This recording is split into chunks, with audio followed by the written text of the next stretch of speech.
괴물 같은 인간 이걸 듣고 어떤 괴물 같은 인간은 아니고 괴물 같은 작가죠. 아 18살의 그 메리 셸리라는 괴물 작가가 네. 그때 쓴 소설이 네. 문학사의 길이 남을 이 최초의 과학 소설이자 공포 소설이 프랑켄슈타인이에요.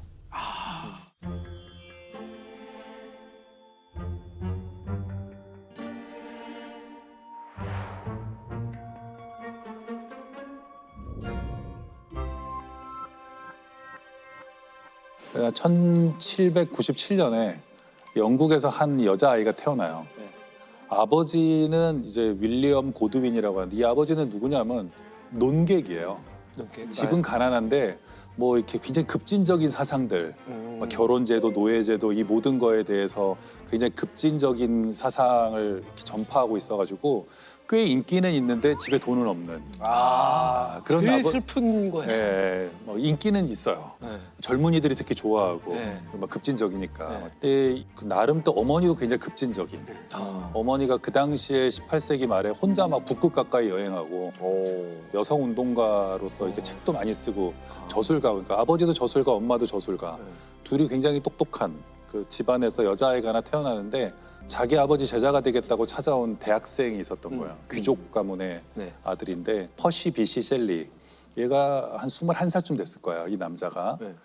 그리고 그때 이 여자아이는 16살. 그때 둘이 만나자마자 서로의 재능을 다 알아봐요. 얘는 위대한 시인이 될 것 같다. 또 얘는 굉장히 엄청난 여성이다라는 걸 알게 되죠. 그 둘이 그래서 바로 이제 사랑을 시작하는데 그러고 나서는 집에서 뭐 반대하고 뭐 어쩌고 이러니까 둘이 유럽으로 튀어요. 유럽으로 뭔가 튀니까. 굉장히 전반적으로 급진적이네요. 네. 게다가 그 21살짜리 그 남자 그 귀족 집안의 아들은 유부남이었던 거예요. 아이고 사고네. 네. 그랬는데 이 유럽으로 가서 아이를 낳게 되거든요. 그때가 한 17살에 첫 아이를 낳지만 그 아이가 바로 죽어요. 그런 일을 겪으면서도 계속 이 그 남자와 연인과 유럽을 여행하다가 그 다음에 그러니까 한 18살쯤 됐을 때 당시의 스타 시인이었던 바이런과 바이런. 바이런의 의사 주치인 또 폴리돌이라는 사람하고 제네바에서 만나게 돼요. 같이 여행을 하게 돼요. 네. 그래서 제네바에 갔는데 그 전해에 뭐 엄청난 일이 발생합니다. 그러니까 뭐가 발생하냐면 인도네시아에 탐보라 화산이라는 화산이 폭발해요. 또 엄청난 화산이 폭발이었던 거예요. 1600년 만에 큰 화산 폭발이어가지고 1815년. 네, 그렇죠. 중요한 사건이에요.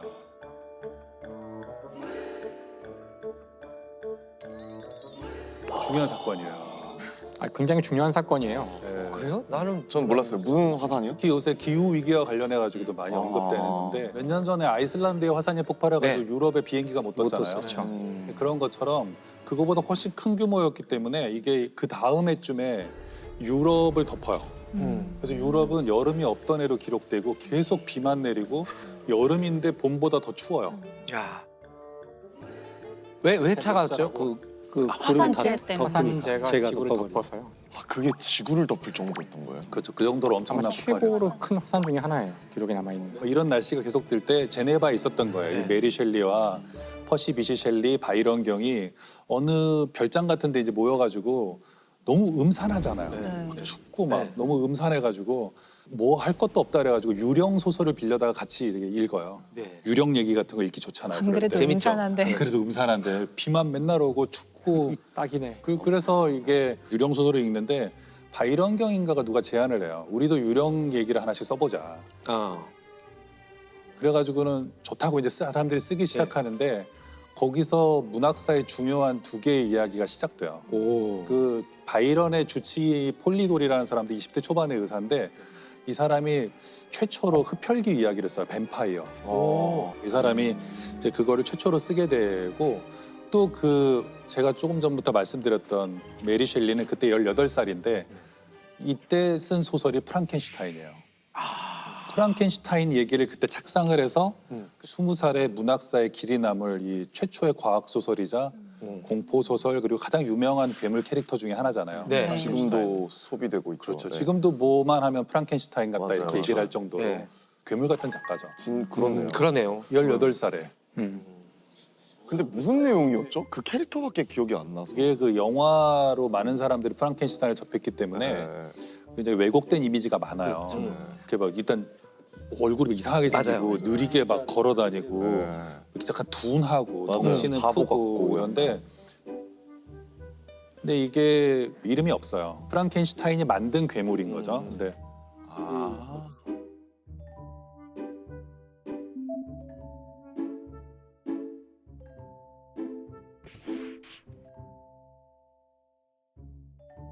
근데 원작을 읽어보시면 원작의 프랑켄슈타인이 굉장히 민첩해요. 아, 약간 요즘은 슈퍼히어로 같은 느낌이에요. 동해번쩍 서해번쩍하고 예, 굉장히 날아다닌다고 느낌이 들 정도로 그냥 빠르고 막 이래요. 프랑켄슈타인의 줄거리는요. 이게 프랑켄슈타인 집안에 빅토르라는 애가 있어요. 네. 근데 어렸을 때부터 과학 실험을 좋아하고 연금술에 굉장히 관심이 많았어요. 네. 연금술도 관심이 많고 그러다가 얘가 대학을 갑니다. 네. 뭐 잉골슈타트라는 대학에 가서 네.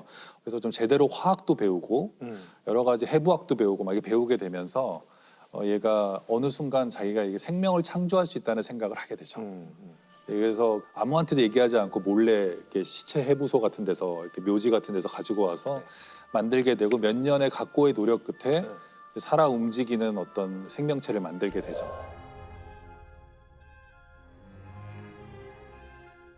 당시에 그런 믿음이 좀 있었어요. 죽은 개구리에게 막 전기 통하게 하면 막 그렇죠. 개구리가 막 깨어나고. 근데 왜 하필 그 전기로 살아날 수 있다고 생각을 한 걸까요? 어렵게 생각하시지 말고 우리가 심정지가 왔을 때 하는 전기 충격이거든요. CPR. 결국부터 전기 충격이에요. 네. 죽은 사람을 살리는. 그렇죠. 아. 자, 이때가 아까 1818년이라고 그러셨죠? 맞아요. 그 연도 몇 개 더 얘기해봐요. 아니, 너무 연도를 너무. 아니 그냥 아무 연도나 학원이 말씀하신 있나? 다음에 이때 무슨 사건이 그치, 있었냐. 왜냐면 우리가 모르니까 아무거나 지금 하시는 거 아니에요? 검증할 수가 없어. 아니 중요한 그게 아니라 그러니까 저는 이 소설을 저는 읽었거든요. 네. 아주 옛날에 읽었는데 전 과학자니까 이 소설이 쓰여질 때쯤 과연 이 메리 셸리는 어느 정도의 과학적 지식을 알고 썼을까 이게 저는 오, 그런 관점으로. 궁금하더라고요. 그게. 네. 그러니까 그 당시 실험이 갈반이라는 사람이 그 개구리 다리에다가 이렇게 전기를 그렇죠. 맞아. 가하자 이렇게. 다리가 막 흔들리는 그래서 이제 그 당시 사람들은 전기가 생명의 어떤 기운과 관련이 있다는 걸 알기 시작했고 네.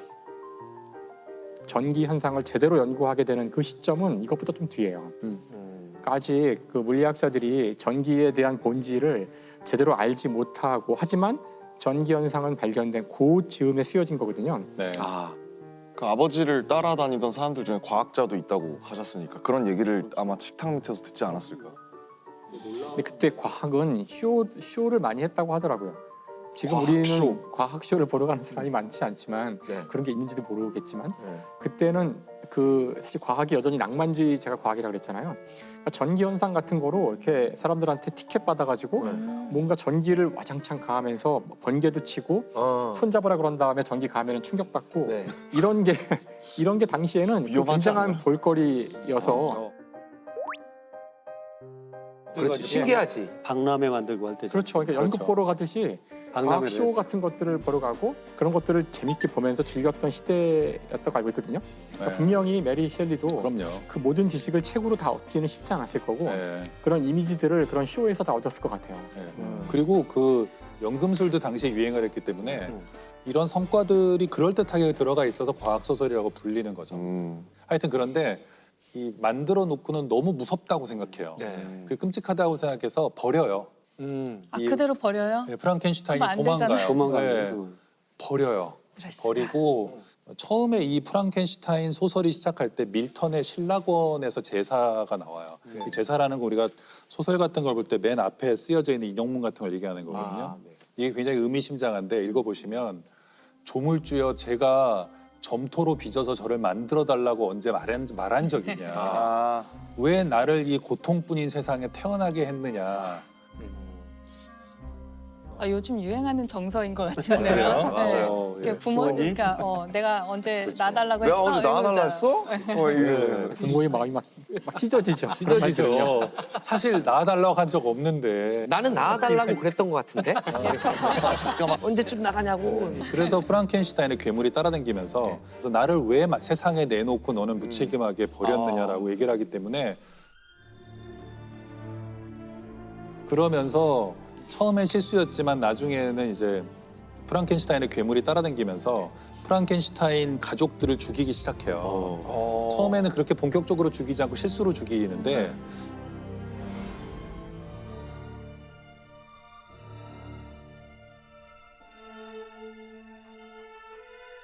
이게 굉장히 저는 중요한 장면이라고 생각해요. 이 괴물이 와서 프랑켄슈타인 보고 나는 너무 외롭다는 거예요. 나는 괴물이 천지간에 나밖에 없고 인간들은 모두 나를 피하고 내가 목숨을 구해준 사람들조차도 정신을 차리면 나를 보고 소리를 지르고 도망가는데 나와 같은 괴물 여자를 하나 만들어 달라. 그럼 둘이 남미에 가서 아무도 모르는 데 가서 조용히 살겠다 이렇게 얘기를 해요. 그럼 또 막상 그 괴물 여자를 만들면 괴물 여자가 내가 언제 만들어 달라 그랬냐고. 그 얘기. 나는 왜 만들었냐. 그렇지. 그렇죠. 그래서 이 사람이 고민해요. 왜냐하면 하나를 더 만들면 번식을 할 거 아니에요. 그러면 이 종족이 계속 늘어나고 이거는 막아야 되겠다는 생각에 만들다가 네. 이거를 그냥 버려요.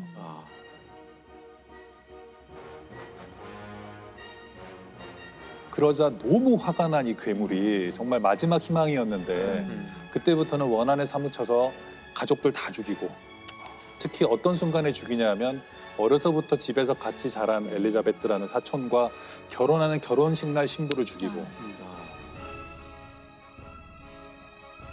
그다음에 뭐 아버지를 죽이고 뭐 하여튼 다 죽이기 때문에 나중에 이 그 프랑켄슈타인은 이 괴물을 내가 내 손으로 죽이는 수밖에 없다고 해가지고 북극에서 막 추격전을 벌이다가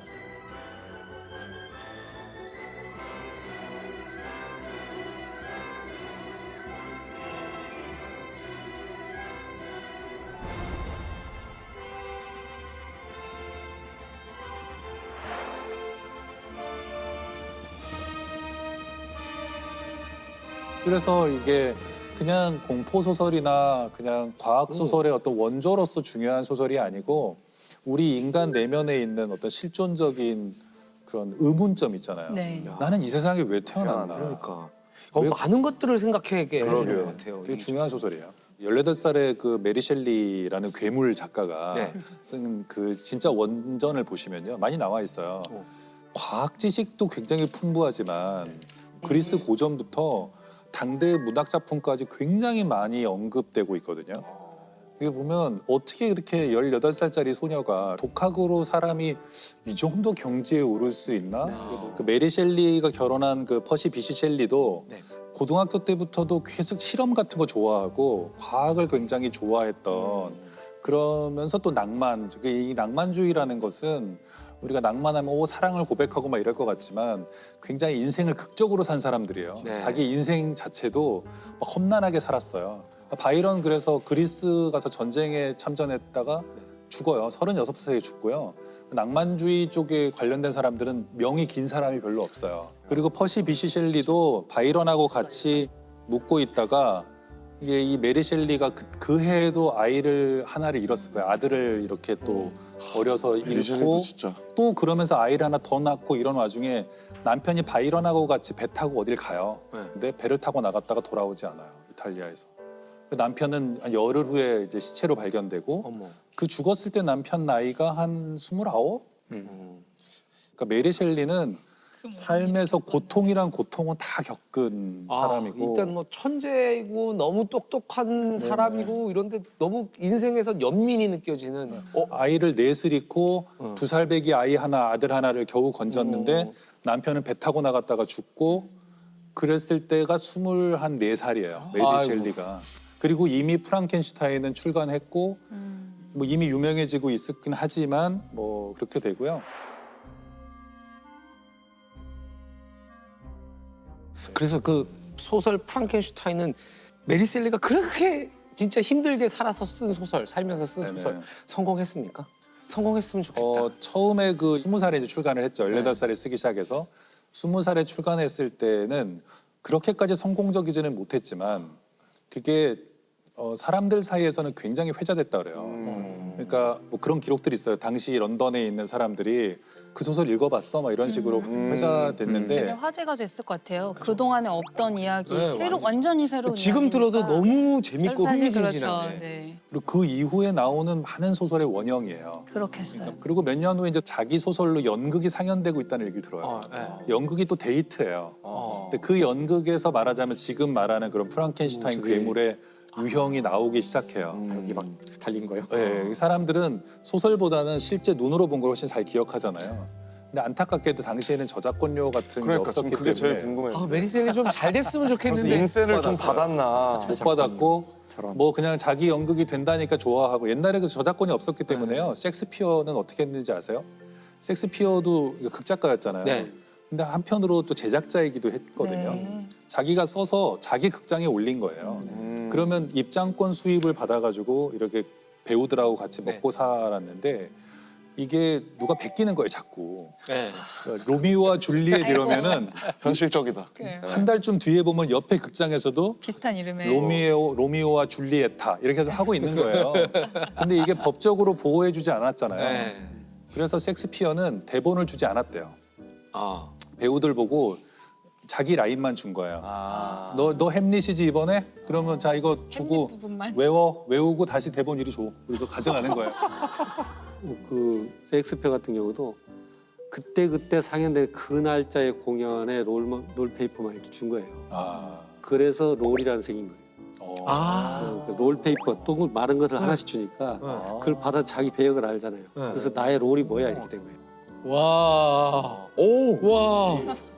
지금은 다른 단어인데 어원이 똑같은 거구나. 역할을 주는 네. 게 그걸 주는 롤페이퍼. 거였군요. 자기 것만 줬다는 거예요. 혹시 약 언어학자 같으세요? 가끔. 아니 법의학자가 한 아니라. 번씩은 얘기를 해드려야 될 것 같아서. 그러나 문제는 뭐냐면은 많은 사람들이 아버지가 써줬을 거야. 아, 그런 게 제일 억울할 것 같아요. 네네. 아버지가 유명한 작가잖아. 아버지가 써줬나 보네. 근데 메리 셸리가 영리하게 그 책을 아버지에게 헌정했어요. 아버지 써준 게 아니야. 뭐 뭐뭐뭐뭐의 저자 윌리엄 고드윈에게 했기 때문에 설마 자기가 쓰고 자기한테 헌정했겠어요? 그러면 아버지는 아닌 것 같아. 그 다음에 사람들이 가장 많이 의심했던 것은 남편이 써줬다. 아, 남편이 유명한 시인, 시인이고 그러니까. 또 에세이도 많이 썼기 때문에 이 남편이 써줬나 보네라고 그리고 오해를 이 많이 받았어요. 젊은 여자가 그럴 리가 없다라고 없다. 생각을 한 거죠. 이런 대단한 소설을 쓸 리가 없다. 그 기존 질서에서 받아들일 수가 없었던 거예요. 말씀하신 거에 좀 덧붙여 보자면 2018년에 이제 이게 출간 200주년 큰 행사가 있어서 그랬군요. 예, 과학기술계에서는 이제 이걸 좀 그 여러 가지 형태로 이제 그 축하하고 했었는데 그래서 한 잡지에서는 특집으로 다룬 적도 있어요. 거기 어떤 스토리가 나오냐면은 이 메리 셸리는 왜 이런 소설을 그때 썼을까? 자신의 어떤 자전적인 경험일 수도 있고 아니면 그냥 제네바 호수에서 떠들다가 위력력을 만든 걸 수도 있겠지만 그렇게 단순한 사람은 아니었거든요. 무언가 하고 싶은 인간에 대한 이야기가 있었는데 그것을 이렇게 괴물과 뭐 전기 충격으로 만들어지는 뭐 이런 이야기를 통해서 이야기를 한 거죠. 그 당시에 메리 셸리는 정말 무슨 이야기를 하고 싶었을까? 이제 이걸 알려면은 그 시대로 돌아가야 되는데 그 시대의 메리 셸리에 대한 연구를 통해서 알게 된 가장 그럴듯한 추정은 당시 메리 셸리는 그 노예 해방론자였대요. 그 당시 영국을 휩쓸고 있었던 중요한 논쟁 중에 하나가 노예를 해방해야 되느냐 말아야 되느냐의 논쟁이었는데 이 노예 문제에서 메리 셸리가 던진 질문은 해방된 노예들이 인간인가였던 거예요. 우리가 보기에는 말도 안 되는 질문 같지만 당시로서는 분명 어제까지는 마음대로 우리가 돈을 주고 사고 파는 가축이었는데 이제 이들을 인간으로 우리가 인정했을 때 우리가 이들과 함께 살 수 있을까? 이게 중요한 주제였고 진보적인 사람들은 당연히 살 수 있지 우리가 살 수 있고 우리가 데려온 사람들이고 바로 그 질문을 하는 거라고 하더라고요. 여기서는 인종해방 문제를 다루면서 당신들은 준비가 되어 있는지를 물어본 거라고 이제 그런 해석들을 하더라고요.